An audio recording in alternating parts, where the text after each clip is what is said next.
Olá, amigues! Pessoas amadas, queridas! É um prazer estar aqui hoje para apresentar a vocês o Uma Dose com Dade. E hoje ela vai ser de coragem. Espera aí.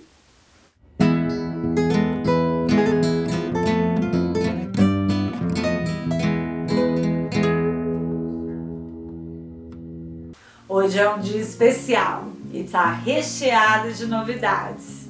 Te convido a entrar comigo e com essa equipe maravilhosa nessa grande aventura. O propósito desse programa é ampliar e gerar diálogo entre gerações. Isso mesmo. A ideia é contribuir com a preservação do que temos de mais valioso, os sentimentos humanos.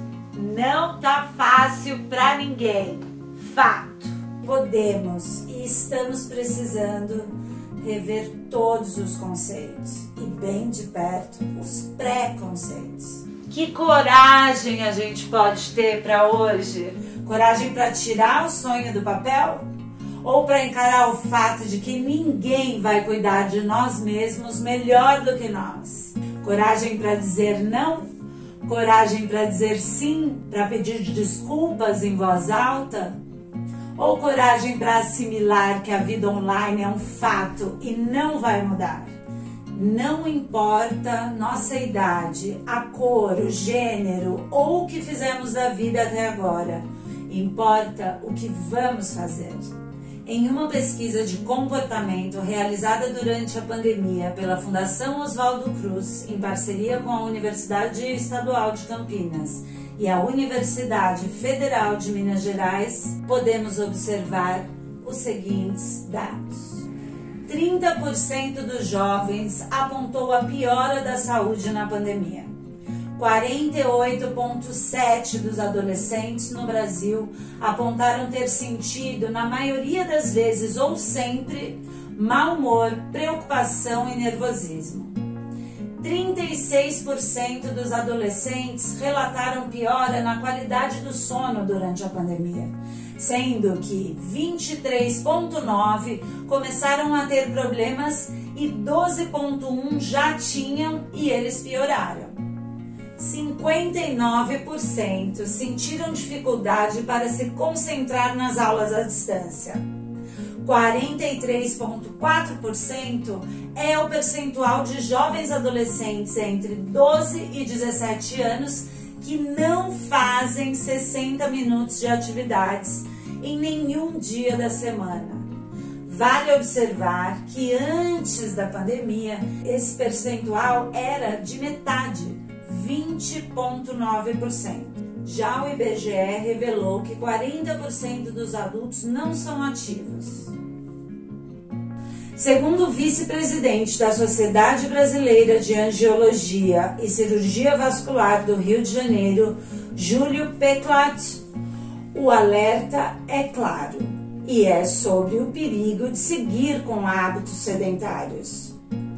É preciso que fiquemos atentos ao mínimo esforço físico que nos impeça de termos problemas maiores de circulação. Você tem feito o que por você? Gamers! Não dá para ficar o dia todo jogando sem nenhuma atividade. Você precisa pensar em alongar, em fazer alguma atividade entre as partidas. Converse com os seus pais, converse com os amigos e veja o que é possível, algo que você goste. Vai descendo na boquinha da palavra. Este bloco é uma homenagem a dois grandes homens.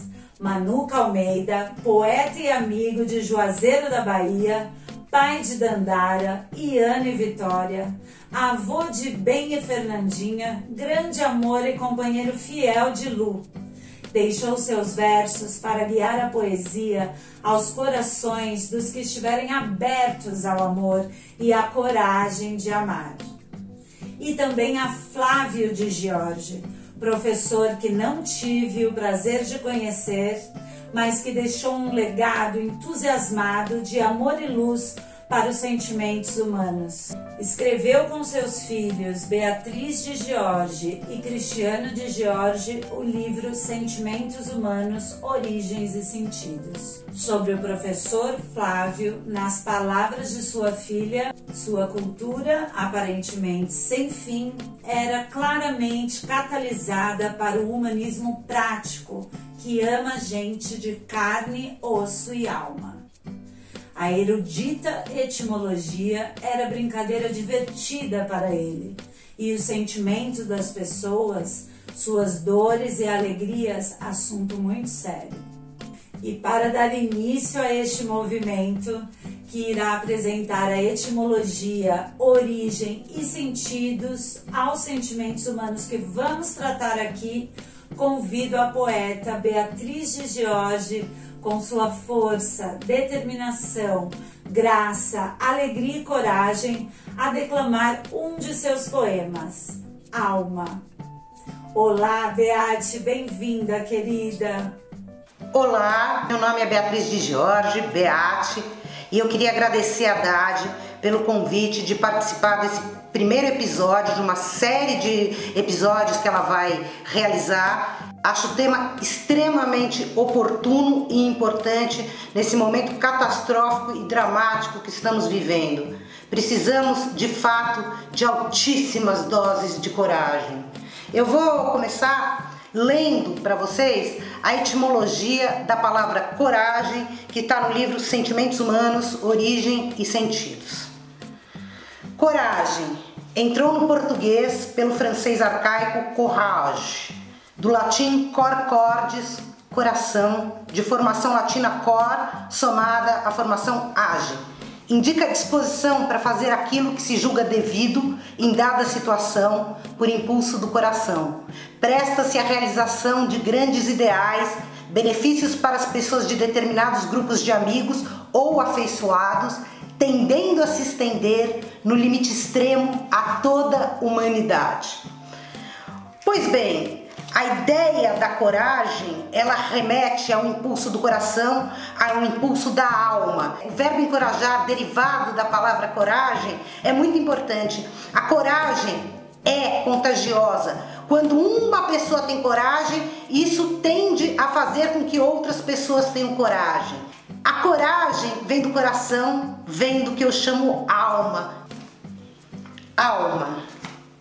Algumas crianças me impressionam por não estarem confortáveis em seus corpinhos, como se carregassem uma dor maior do que o continente suporta.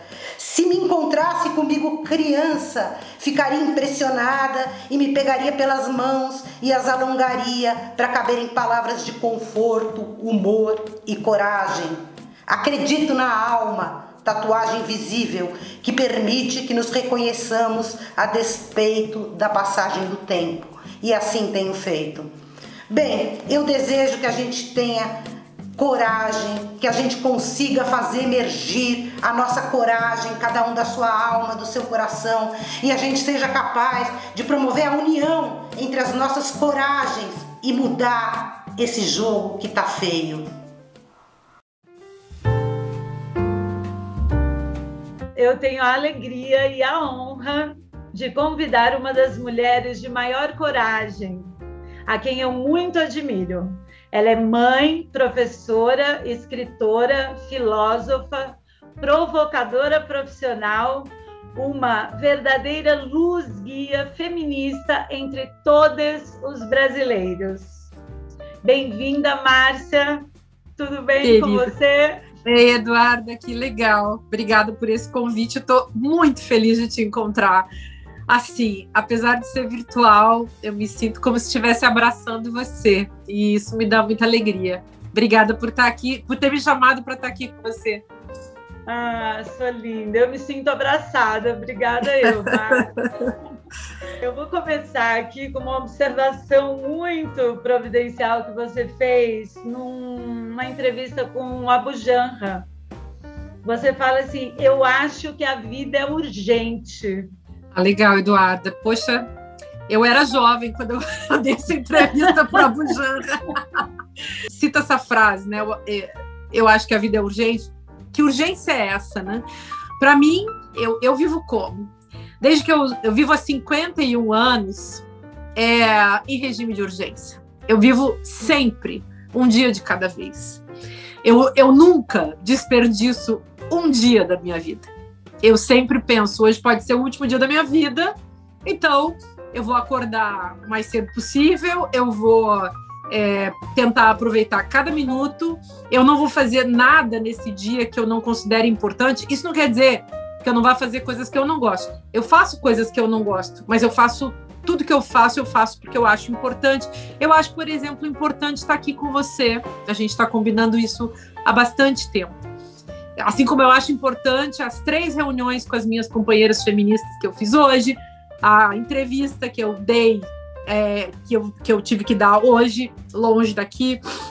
Eu acho importante as páginas do livro que eu escrevi hoje de manhã. Eu acho importante ter atendido alguns alunos. Então, tudo que eu fiz.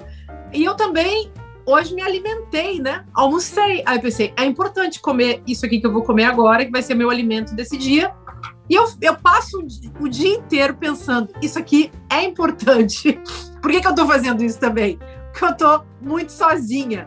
Então, eu tô aqui no meio da pandemia, muito sozinha, vivendo uma situação muito especial e diferente e dolorosa e radical. Eu tô vivendo no exílio e, evidentemente, para eu poder viver isso, eu tive que me deixar cair num determinado abismo. Então, também nisso, a evocação que você faz da palavra coragem, ela não só realmente eu me reconheço nesse conceito, em várias coisas que eu já vivi na minha vida, e acho que ela combina com essa vida num regime de urgência. Não uma urgência negativa, mas uma urgência positiva, uma urgência no sentido de é agora e vai ser sempre agora. Para mim é sempre muito agora. O passado e o futuro, eles já são agora.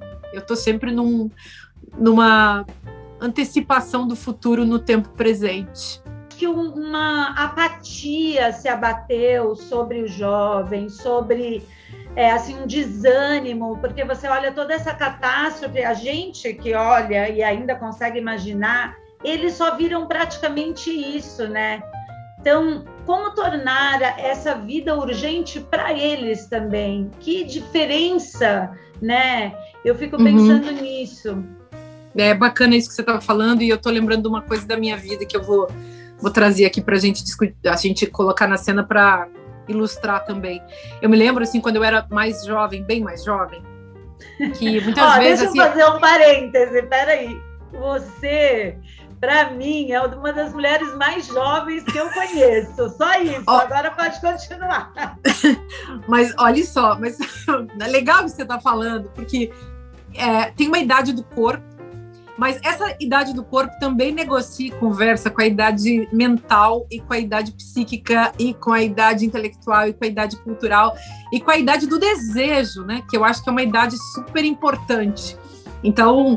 a gente pode muita coisa em relação a isso, e eu estava lembrando, enquanto você falava, que quando eu era bem mais jovem, fisicamente, cronologicamente, eu sempre falava assim que eu nunca abandonaria, que isso era assim, uma espécie de capital psíquico. Eu nunca abandonaria os meus sonhos de adolescente. Então, eu vivo ainda, talvez por isso você me ache jovem, porque eu ainda vivo muito conectada com a minha forma de viver, tanto da minha infância quanto da minha adolescência.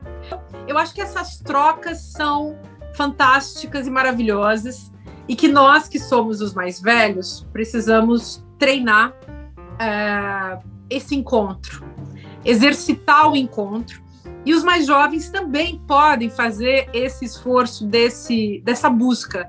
Porque encontro nenhum... Claro, existem encontros mágicos e coisas com as quais a gente se fascina na vida, mas os melhores encontros são os encontros refletidos, construídos, os encontros esperados, os encontros que a gente tece generosamente na vida, como eu e você, Eduarda. A gente se conhece há tantos anos, a gente nem tem assim uma intimidade de amizade, mas a gente tem muito carinho, muito respeito e uma troca que de vez em quando se torna possível e a gente curte, né? E uma coisa que eu estava pensando, que eu acho que tem muito a ver com isso, acho que um pouco da coragem dessas gerações, sabe, se colocarem no primeiro passo, vamos fazer, vamos dialogar, vamos ver o que tem, qual é essa urgência da vida, do mundo, e resgatar também essa coisa do sonho da infância, o sonho da... Né? Porque o mundo ele está precisando mesmo disso, né? Você não sabe, Márcia, mas assim, para eu fazer isso aqui que eu estou fazendo agora, eu escolhi a coragem porque eu precisei me reunir com várias coragens cotidianas, pequenas, para ir, sabe, criando a minha própria coragem para falar, não, eu vou começar algo, eu vou fazer algo bacana porque o mundo está precisando disso. Uhum. E eu sinto que dentro das casas, nessa relação das gerações, isso pode brotar muito lindo, muito mais rápido, porque ninguém melhor do que você ou eu para dar toques para os nossos filhos de coisas que eles estão precisando agora.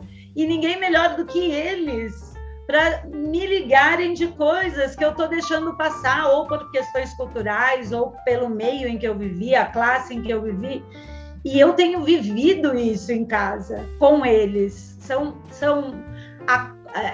acordadas diárias, né, para as questões que são importantes para eles e para as questões que têm sido importantes para mim e para nós, né? Uhum. Olha que interessante isso que você está falando também. Eu estou aqui ouvindo você e pensando então nessa ideia da coragem, né?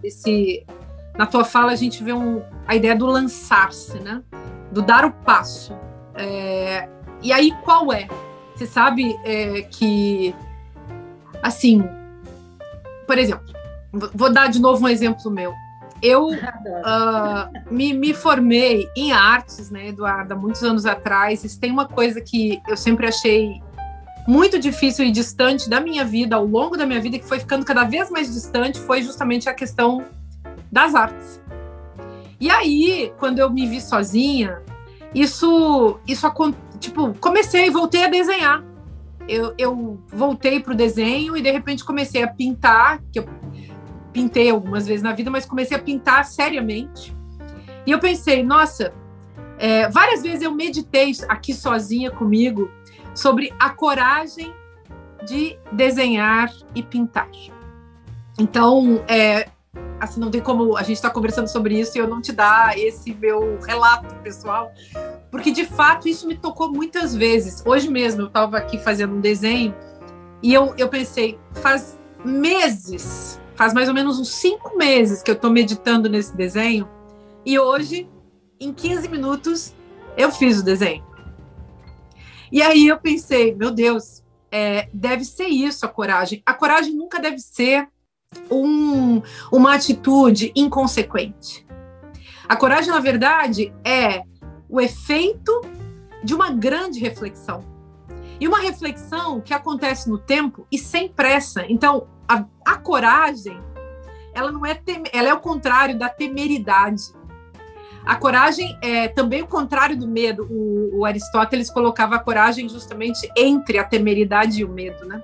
Então, é uma via no meio do caminho e ela resulta de um processo subjetivo, psíquico, histórico, social, de alguém, de um ser humano qualquer, que seja nós, os outros, eu, tu, ele, nós, vós, eles, enfim, de um ser que toma consciência da sua própria experiência.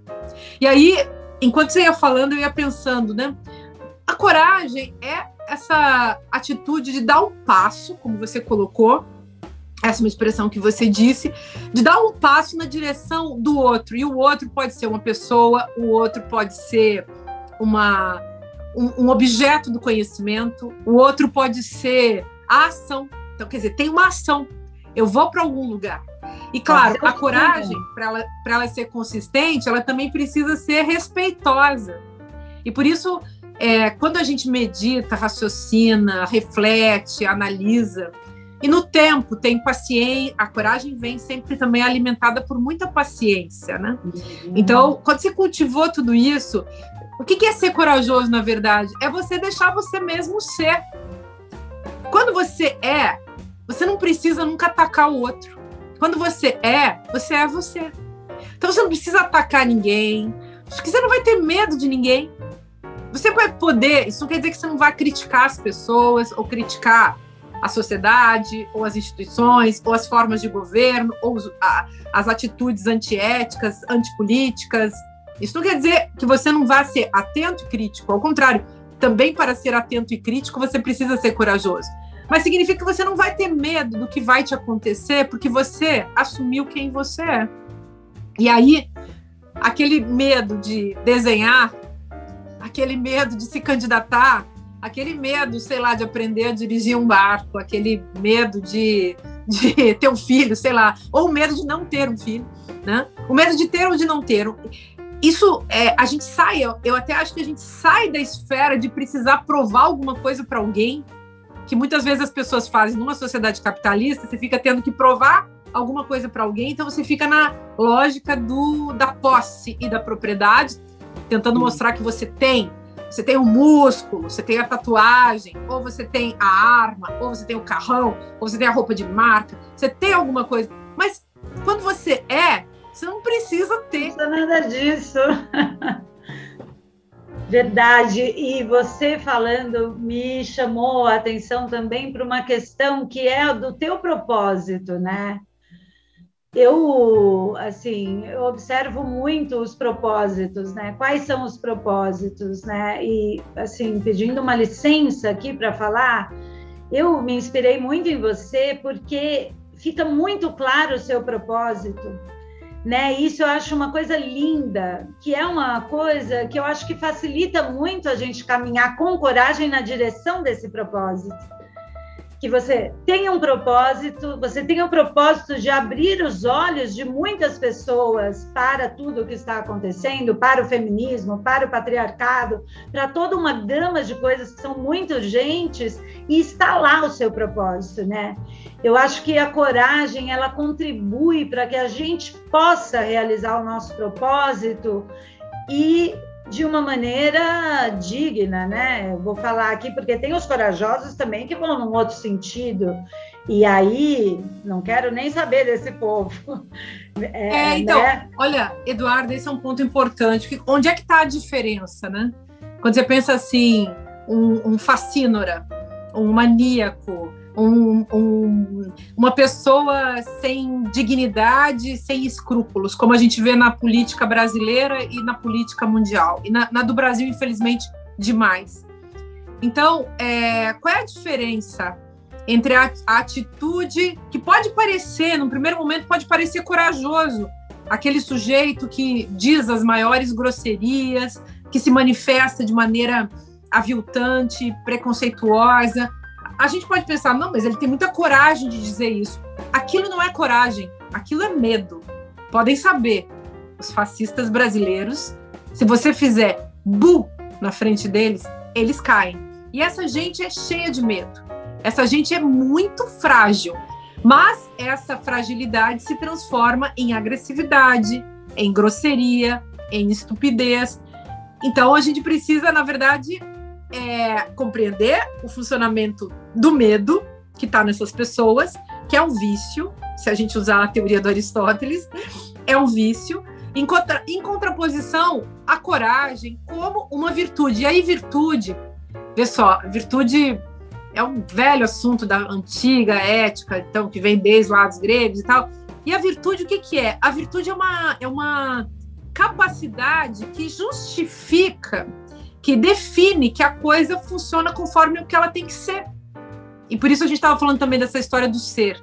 Então, uma faca, o termo que os gregos usavam era areté. Então, uma faca que tem areté é aquela faca que corta. Por quê? Porque a gente não consegue achar que uma faca que não corta seja uma faca que funciona, porque ela é feita para isso, né? Então, é virtuoso aquele que faz aquilo para o que deveria existir. A ideia que você levantou desse propósito, né? Então, qual é o nosso propósito como seres humanos, o nosso propósito como pessoas que convivemos em pleno século XXI, nesse momento de pandemia, ou em qualquer momento da história de nossas vidas? O que a nossa existência pede da gente, né? Eu entendo que é isso que a tua questão nos coloca a pensar. O que é essa existência que nos foi dada pelo cosmos, pelo ser, né? O simples existir que nós, enfim, que é a nossa capacidade, esse simples existir, exige alguma coisa de nós? E para mim isso é uma questão. Por isso a gente volta naquela ideia da urgência que você trouxe. O que eu faço com essa existência que me coube viver? E para mim isso é uma questão diária, e é uma questão que eu me coloco todos os dias. É uma questão diária das pequenas coisas de todos os dias da vida. E isso não quer dizer que você não possa brincar, que você não possa vagabundear, que você não possa zoar, que você não possa errar, que você não possa fazer merda. De vez em quando todos nós fazemos.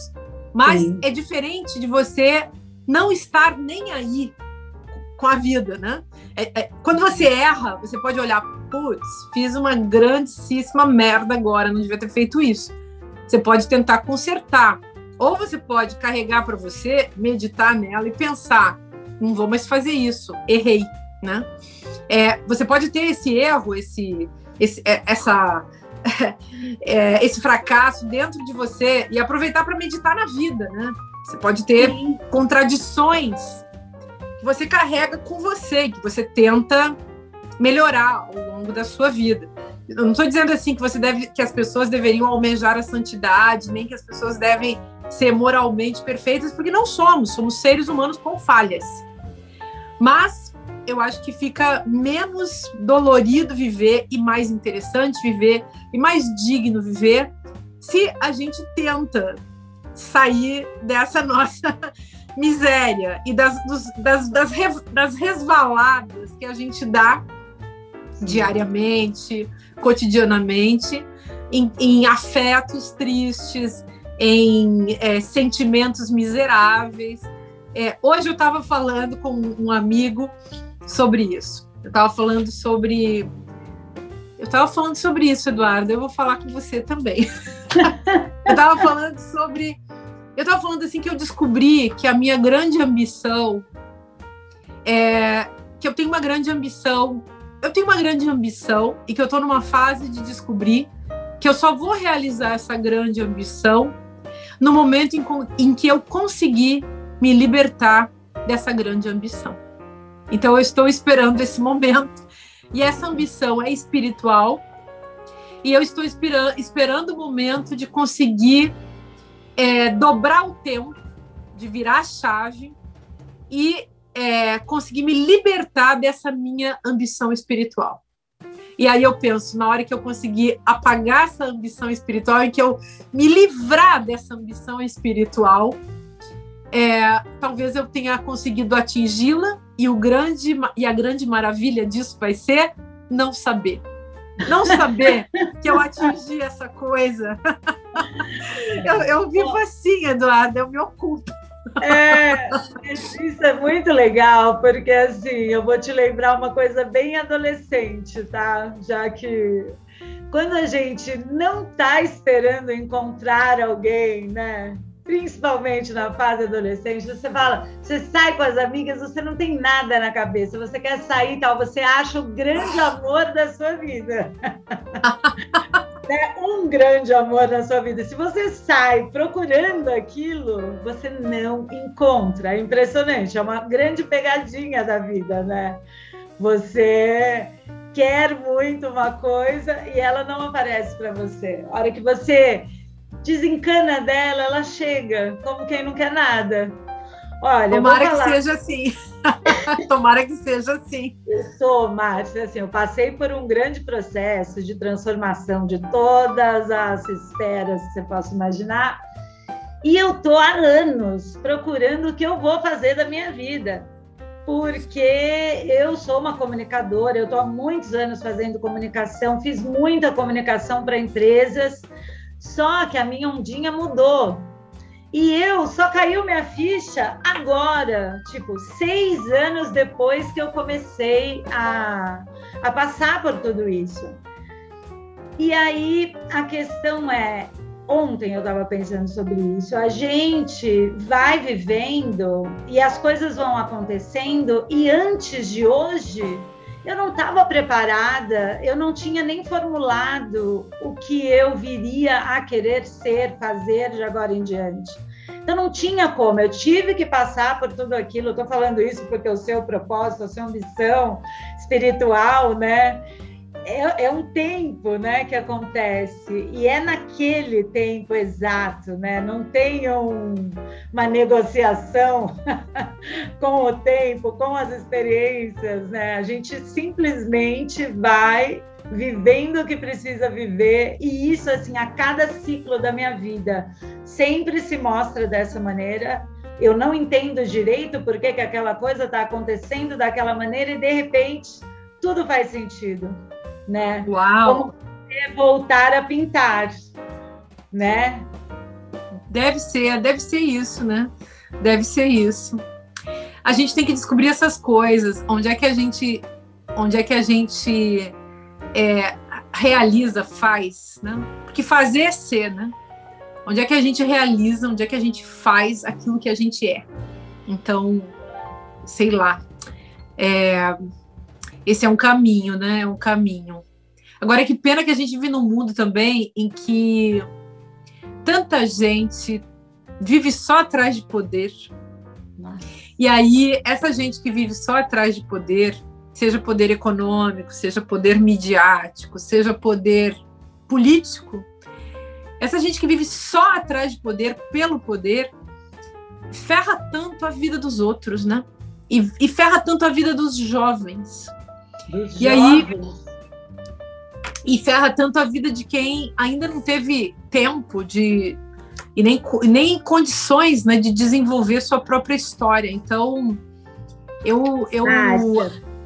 desculpa te cortar, mas você falou isso, eu lembrei de um negócio que você falou que me chamou muito a atenção, que foi a coisa de chegar nos agentes de produção da linguagem.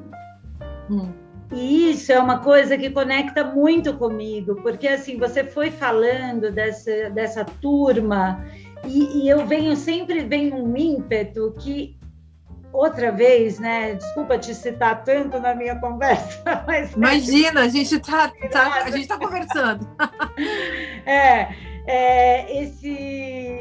Eu sinto que a gente precisa combater essa frente horrorosa que se colocou aí na frente dos sonhos, da inspiração dos jovens, de tudo isso, com esses agentes de produção de linguagem que você cita, sabe? Se a gente se unir dessa maneira e fizer um grande projeto, como é que a gente vai derrubar esses caras do poder da comunicação? Porque, assim, inteligentes nós somos. Poder e amor a gente tem de sobra. O que a gente precisa é se conectar e juntar esses agentes e criar uma estratégia eficaz de uma comunicação que combata o WhatsAppzinho que a tia recebe em casa, entendeu? Querida.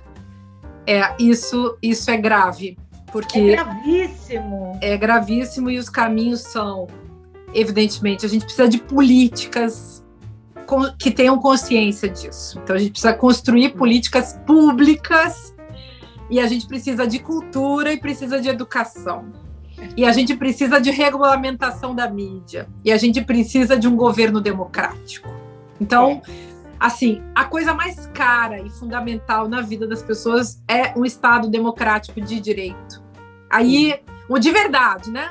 Claro, 1000 discussões filosóficas, jurídicas lá, não importa. A gente precisa de um Estado democrático de direito básico, com direitos fundamentais assegurados, um Estado que permita que as pessoas vivam. A gente está vivendo um Estado fascista agora.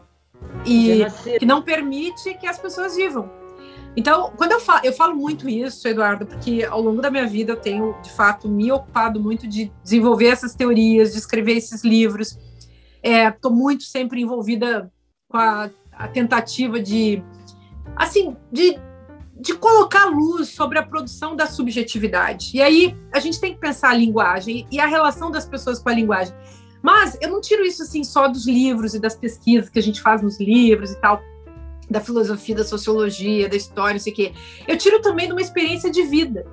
Eu vejo assim, como é que funciona a inteligência das pessoas, o que significa ser um ser humano como um ser de inteligência. É ser um ser de linguagem, um ser capaz de conviver com a linguagem de uma maneira criativa. Isso é um ponto. Então, onde é que eu crio? Eu sempre crio, qualquer ser humano cria na linguagem. Quando eu falo eu estou falando, argumentando em primeira pessoa, né? Então, qualquer um de nós criamos todas as nossas experiências criativas, seja no trabalho, na política, na vida pública, na vida privada, seja onde for. Um cozinheiro conhece a linguagem da alimentação, conhece a estética, a política, a economia da alimentação, conhece a linguagem da alimentação, né? A matemática é uma linguagem, uma professora de matemática, um professor de matemática transmite ao seu estudante uma linguagem. E a pessoa que aprende a cozinhar é a pessoa que aprende a fazer a experiência da linguagem, da alimentação, tanto quanto a pessoa que aprende matemática aprende a linguagem da matemática. E assim por diante. Desenho, pintura, teatro, cinema, são linguagens, né? Política, linguagem. Então, por isso é tão chocante você ver, às vezes, pessoas deslocadas nesses lugares, fazendo mal, aquilo que deveriam fazer bem. Enfim. Mas, estou falando dessa coisa dos meios de produção da linguagem, por quê? Porque ou a gente estabelece com as linguagens uma relação criativa, que quando a gente tem uma relação criativa com a linguagem, vai nos fazer bem e vai fazer bem aos outros. O exemplo da alimentação é ótimo, porque se você tiver uma boa relação com a alimentação, com a linguagem da alimentação, você vai fazer uma comida boa para os outros. Essa é a questão. Se você tiver uma boa relação com a linguagem da política, você também vai fazer uma política boa para os outros. Uma pintura, um desenho, uma performance, uma dança, um cinema, sei lá, bom para os outros. E aí rola o sentido da partilha. E partilha tem um nome antigo, meio cafona, meio desgastado, enfim, que é o nome amor. Amor é isso. O cozinheiro, o bom cozinheiro. O cozinheiro, gente, vai lá e faz a comida todo esmerado, todo feliz de fazer aquela comida. É um sujeito da generosidade, é um sujeito amoroso. Por quê? Porque ele quer partilhar uma experiência, que é o que ele tem para dar para os outros. E assim com todas as outras linguagens que a gente tem na vida. Então, os meios de produção da linguagem, se a gente não detém, se a gente não os detém, e se a gente não se estabelece com eles uma relação amorosa, generosa, que é a relação criativa, esses meios de produção serão dominados pelos manipuladores do poder. Então, publicidade, indústria cultural, pensa todos esses homens engravatados que sobem nos púlpitos, seja da política, seja da igreja, né? Essa gente tenta e pensa nos meios de comunicação, que são empresas que vivem de tentar convencer os outros, de manipular o desejo dos outros, de administrar o pensamento e o sentimento e a afetividade dos outros. Então, Márcia, precisamos libertar isso, querida. Precisamos libertar isso. Eu estava conversando com o Vini, que é um amigo querido, um jovem, trabalhou comigo, o primeiro trabalho dele da vida, agora ele está fazendo a Federal de Pernambuco e está fazendo publicidade. Eu convidei ele para dizer o que para ele é coragem, né? Que eu vou abrir o programa com alguns depoimentos. E isso rendeu um papo incrível sobre a publicidade, o papel da publicidade, porque a publicidade está toda torta, né? Ela está toda meias verdades e mentiras e poucas bandeiras de fato de um lugar de fala real, né? Olha, foi uma coisa incrível. E aí, assim, um pouco do que eu fico pensando é justamente o Vini está lá olhando por isso dentro da publicidade. Então, eu também imagino, assim, eu sou muito otimista, né? Eu adoro aquela sua frase que você fala, nós vamos superar. Nós vamos superar essa galera toda, né? Pequenas superações. Então, eu acho que um pouco a gente está falando de dom, né? São os dons que a gente tem. E você falando isso me deu uma ideia que é a gente conversando com esses jovens, eu conversando agora muito sobre tudo isso, coragens e tudo mais, talvez fosse um bom caminho alertá-los para isso, né? O que em você julga ser bom para dar ao mundo, né? Então, eu acho isso. É isso. Jovem. Porque isso eu acho que é capaz de tirar o jovem do computador ou da cadeira e levá-lo a praticar algo que vai mudar essa roda, né? E muitas vezes eu acho até, Eduardo, tirar a galera. Então, tira a galera, tira esse corpo dessa inércia, dessa passividade, né? E tira as pessoas também da depressão, né? A minha vida sempre foi melhor, e acho que a vida de todo mundo se torna melhor quando a gente pergunta o que eu posso dar para os outros, o que eu posso fazer pelos outros. E hoje eu estava também com esse amigo fazendo uma avaliação de como eu vivo desde que eu abandonei tudo. Eu abandonei tudo. Eu tive que sair do meu país, eu saí com uma mala, eu não tenho mais casa, não tenho nada, eu tenho meia dúzia de roupas que eu uso aí, são sempre as mesmas. Criei uma política na vida que é uma ético-política ecológica, que é ter 2 pares de sapato. Então, hoje mesmo estava vendo que meu tênis furou e pensei, já faz um ano que eu comprei esse tênis, está na hora de ter outro, né? Furou. Eu ainda olhei, mas será que dá para costurar? Né? Eu pensei assim, e não é que eu, claro, eu sou uma professora e posso, embora professor ganhe muito mal, é óbvio que eu posso comprar um tênis, mas eu não quero, porque eu não quero ter coisas, né? Você não precisa. Então, e aí eu fico pensando, mas estou contando isso também porque eu acho que eu estava meditando nessa história da minha vida. Eu acabo, eu tenho vivido, desde que eu saí do Brasil, da generosidade dos outros. Como eu pessoalmente tenho sido amparada e, assim, com coisas que vêm do nada, coisas cósmicas, pessoas que resolvem resolver meus problemas, porque elas são generosas. E eu tento, na vida, e sempre tentei, ser assim também.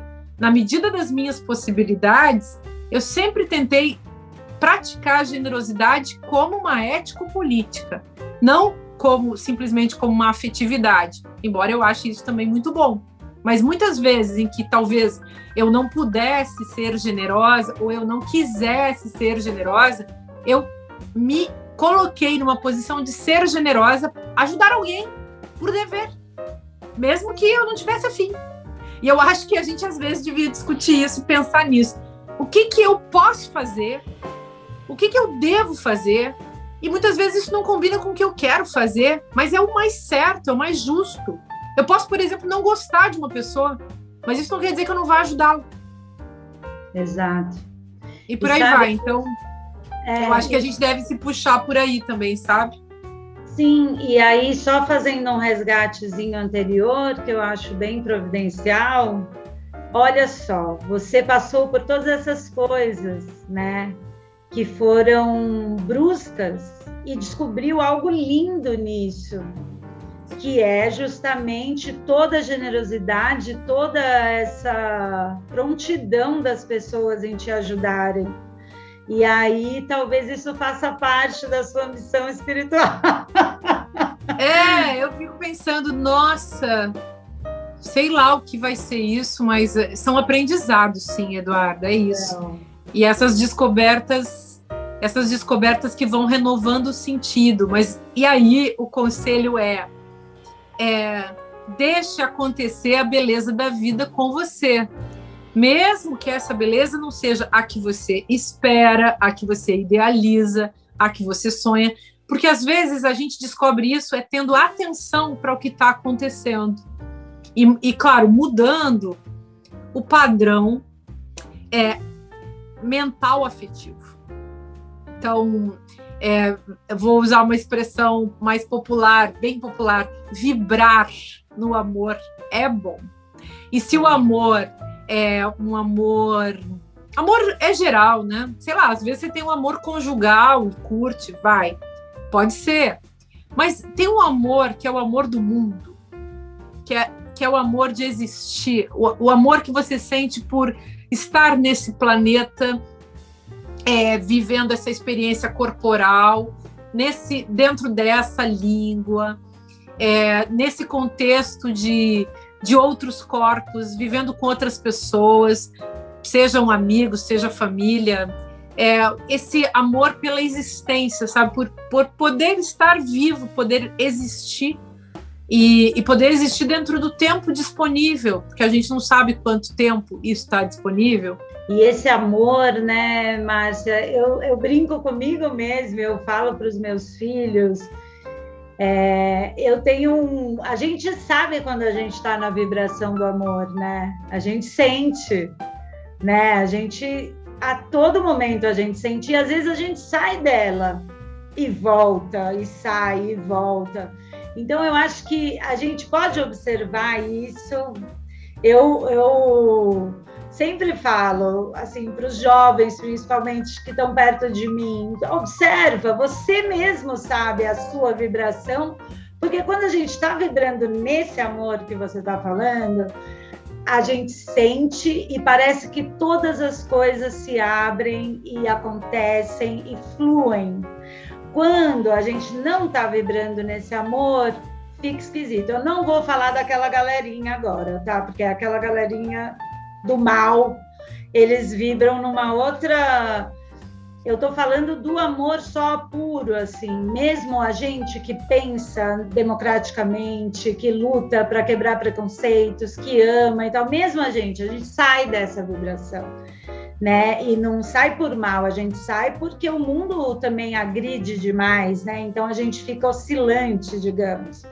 E aí uma coisa que me ajuda a voltar, eu tenho um método, né? Eu expulso literalmente essa outra vibração e vou alto, sabe? Para pegar de novo aquela mesma ondinha. Que bom. É uma saída, pode ser. Cada um tem que descobrir sua saída também, né? Que nem sempre é possível. Às vezes a gente fica mesmo soterrado, né? Mas tem que ter saída, a gente tem que construir criativamente essas saídas. Às vezes demora mais, às vezes é mais rápido. Que bom que você tem esse método de virar a chave. Sim, é rápido. Uma virada, porque a gente não tem nem tempo mais, né? Eu não consigo ficar muito tempo vibrando aquela energia estranha, sabe? Eu já preciso logo me recolher, mentalizar e voltar, porque assim, não dá, né? Tem muita coisa. Legal isso. Bem legal. Que bom. É um método. É um método incrível. Eu te entendo. Eu te entendo. Ai, minha querida, olha, deixa eu falar. Que bom, hein? Tô aqui pensando. Nosso marcado. Obrigada. Obrigada, Eduarda. Quero te agradecer demais, né, por toda a inspiração, pela sua coragem, por, agradeço. Nos mostrar todo esse seu propósito e conseguir transmitir esse seu propósito. Ele chega aqui, ele chega muito bem aqui, ele chega muito na vibração do amor aqui, independente da nossa distância. Prazer imenso falar com você um pouco sobre isso. Vou ficar refletindo e meditando sobre várias questões aí que a gente levantou, e foi bom de escutar, e obrigada pelas perguntas e obrigada pelo interesse, assim, pela delicadeza. A gente segue juntas aí na distância, e daqui a pouco a gente se encontra, porque assim, ainda vai acontecer muita coisa, mas depois vai passar, sabe? Sim, sim. E aí a gente vai ter que refazer esse país também, né, galera? Então vão se preparando. As gerações que estão chegando aí para a labuta diária, preparem-se que não vai ser de brincadeira, não vai ser fácil. E Márcia, eu queria te perguntar se você gostaria de encerrar mandando algum recado para esses jovens e para essas mães e pais que estão tendo que lidar com esses jovens em casa, se você quiser e tal. Olha, eu acho uma coisa que a gente pode aprender, assim, quem tá todo mundo, né? Quem tem sorte nesse momento tem o que comer. Quem tem sorte tem um teto. Então, é bom ter essa consciência de classe, sabe? E a consciência também daquilo que num país de desigualdade social acaba se tornando privilégio. É direito, mas num país de desigualdade, com 11 bilionários novos formados durante a pandemia, pessoas que têm o que comer, num país que 20 milhões de pessoas estão aí na linha da pobreza, desempregadas, sofrendo sem saber o que vão dar para os seus filhos comer. Então, começa por aí. A responsabilidade de classe. Vamos meditar nisso, né? E eu acho que a partir disso, tentar olhar para o melhor que a gente tem hoje. E tentar construir, desenvolver na nossa vida, em que pese o tamanho, em que pese o pequeno que a gente pode achar que a gente esteja vivendo hoje, tentar colocar o melhor e fazer o melhor. Então, há muito tempo eu penso assim que a gente deve colocar nos nossos gestos, sejam os gestos grandiosos que a gente pode ter na vida, sejam os pequenos gestos, o melhor de nós. E se é fazer uma comida, se é preparar um café da manhã, se é ler um livro, se é ver um filme, se é ter atenção para com uma pessoa, se é bater um papo, fazer o melhor que a gente puder. Então, porque a nossa vida vai ficar mais bonita, ela vai ficar mais leve, e a gente vai conseguir viver de um jeito mais fácil tudo aquilo que nesse momento está pesando muito. E eu acho que combinar essa meditação na vida privada com uma meditação na vida pública em relação a esse gesto cuidadoso, atencioso, no qual a gente coloca o melhor de nós, o nosso máximo cuidado, nossa máxima atenção, eu acho que isso pode ser muito revolucionário para cada um de nós. E a gente vai descobrir novos prazeres e novas dimensões da nossa existência. Então, é isso para mim. E eu espero que você tenha muito sucesso, Eduarda, que você seja... que você tenha muitos bons diálogos, que você abra muitos caminhos para muitas pessoas e que você percorra um caminho muito luminoso nesse processo de chegar agora a uma nova fase, a uma construção mais pública.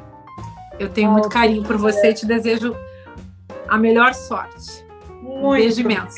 Obrigada. Obrigada a você. Como é importante tudo isso aqui que está rolando entre nós duas.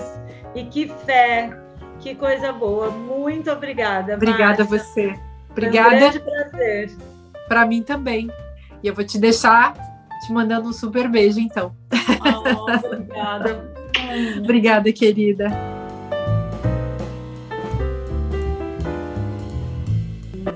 Olá, gente! Agora eu tô aqui com essa linda princesa maravilhosa, minha filha Isadora. Esse é o quadro Expresso Expressões e hoje nós vamos falar sobre todes. E aí, filha? Corta! Não, então, hoje a gente vai falar sobre a palavra todes. A gente já até conversou sobre essa palavra antes e eu posso, para ajudá-la, dizer que no começo eu achei meio estranha a palavra e não estava me adaptando, porque eu gosto da língua portuguesa, eu gosto da maneira como a gente escrevia antigamente. E o todes, quando eu ouvia, eu falei, ai, não sei. Mas aí, enfim, eu fui me adaptando, né? Sim. A Isa que chegou com todas. E é muito engraçado, né? Como hoje a gente cada vez mais tá tendo acesso a essas palavras. Então, é uma palavra que ela, ao meu ver, né, gente? Ela é uma palavra pra justamente desconstruir todas essas caixinhas, né, que a gente coloca. Então, acho que cada vez mais está em pauta essa discussão com os pais, com os filhos, de que não existem mais coisas de mulher ou de homem, né? São coisas que pessoas gostam de fazer. Algumas mulheres, outros homens, outros trans, outros que não se identificam por gênero, né? O pronome neutro acaba sendo importante para que pessoas não binárias também se sintam à vontade.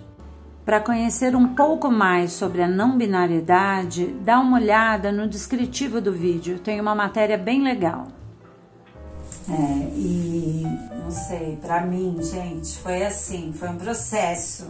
Não sei vocês aí como estão, mas para mim foi primeiro um estranhamento, depois eu comecei a observar mais os movimentos ao redor e depois comecei a tentar aplicar na minha vida o que seria o mais legal.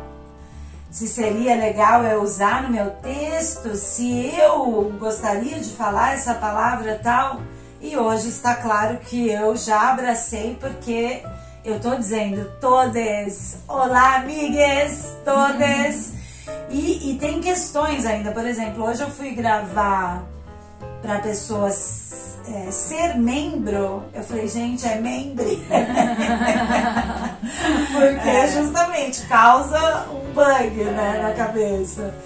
E eu acho que esse bug é interessante, é um bug que vale a pena ter. Sim, e necessário também, né, porque sempre que a gente vai nessa cultura, né, machista, patriarcal, falar de um núcleo, normalmente quando esse núcleo é vinculado à prosperidade, a boas finanças, tal, tudo isso, né, que a gente sabe que é atribuído ao homem, você vai falar todos, enquanto se você fala a nutricionista, a professora, a esposa, a dolar, não, as, né, digo assim, tipo, dificilmente você vê pessoas falando os empregados domésticos, porque é uma função já atribuída à mulher, né? Então, acho que todes vem justamente para quebrar essa de que existem coisas de mulher e de homem, né? Que a gente vem cada vez mais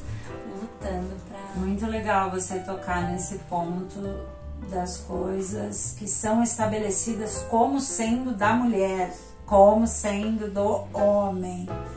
Então, assim, gente, esse quadro é para falar dessas expressões, tanto as que são muito antigas e que não cabem mais nesse século, nem para essa relação nova que a gente está querendo construir, e quais são as novas que vão nos permitir mudar esse nosso vocabulário para melhor, né? Mais adequado ao que a gente de fato está vivendo hoje. Exato. É isso. Exato. E comentem aí se vocês falam todos, se vocês já conversaram com a família. A blogueirinha ainda bem. Exato, né? Comentem, mandem sugestões. Exato, que vocês já conversaram disso com a família, porque é uma coisa importante, né? De se refletir e é isso. Te amo. Obrigada por sua participação. Queria dizer que Isadora estará conosco em todas as edições de Uma Dose com Dade. Saúde. Saúde.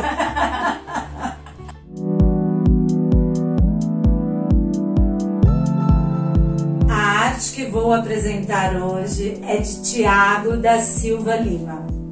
Ele trabalha de maneira ousada, com elementos que se unem para transmitir aqueles sentimentos que só a arte é capaz.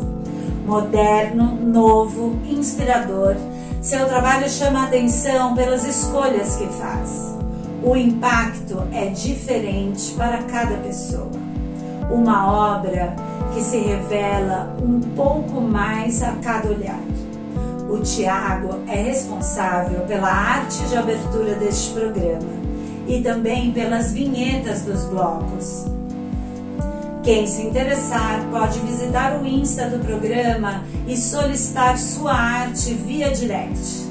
São trabalhos lindos que certamente vão deixar sua casa ainda mais valorosa.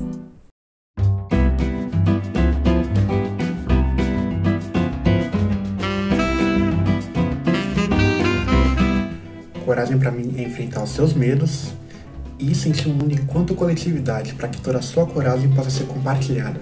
Coragem é enfrentar situações sem se intimidar, dizer um não quando se espera um sim. Coragem para mim é a vida. Para vivê-la tem que ter muita coragem. Coragem para mim é viver no mundo pandêmico com um governante genocida, mas com muita esperança no amanhã e muito amor no coração. Coragem é filha da esperança. Ela é a própria pulsão de vida.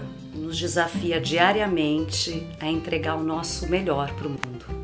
Para mim, coragem é a vontade insana de fazer algo, independentemente das coisas que te impedem de tal. Coragem, algo que te possui por inteiro, vem lá, de baixo para cima.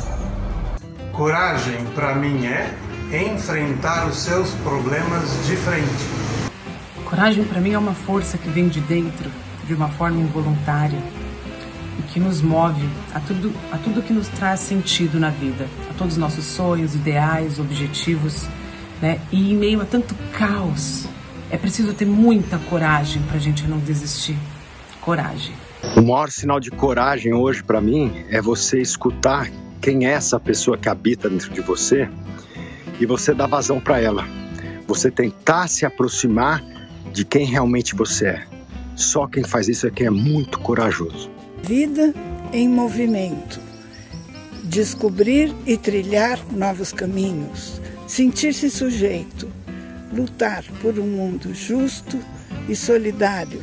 Vida digna, plena e humana para todos. Viver é coragem. Coragem para mim é você ser você mesmo. Esse é o ato de maior coragem que a gente tem na vida, porque geralmente o mundo não quer que você seja você, não quer que você se expresse. E para mim a coragem é conseguir assumir a sua identidade. Coragem para mim é ser livre, é não ter medo, é não criar barreiras, muros, pedras que nos impedem, dissolver todas. Isso é ter coragem, isso é viver a vida. O que a vida pede da gente é coragem. Isso já é uma forma de dizer que coragem é o essencial da vida, o mínimo que se espera de gente viva. E sendo mulher, eu ainda vejo que ser uma mulher do jeito que você gostaria de ser a mulher que você quer ser, ainda demanda muita coragem, ainda mais no Brasil. Então, ser a mulher que você quer ser, eu acho que exige muita coragem. Para mim, coragem é conseguir se expressar, independente do momento, conseguir ser você mesmo, fazer o que te dá vontade na hora que te der vontade, independente do que qualquer outra pessoa disser para você. Então, coragem é ser você mesmo e agir conforme o que você pode no momento e o que você quer. Coragem, ao contrário ao medo, todo mundo tem medo, a gente cria coragem. Coragem para enfrentar coisas, coragem para assimilar coisas nossas e coragem para ceder e aprender junto com os outros. Vamos fazer essa loucura? Bora criar muitas coisas juntos? Bora criar uma exposição virtual online? Uma aula de culinária prática e saudável? Um aplicativo para facilitar a vida na contratação de músicos independentes? Quer fazer parte e propor algo novo? É só dizer. Quer indicar uma lição de casa essencial para pais, mães ou avós? mande um e-mail. Se você tem uma ideia e quer colocar em prática, o importante é começar. E eu posso ajudar. Vamos fazer juntos algo novo.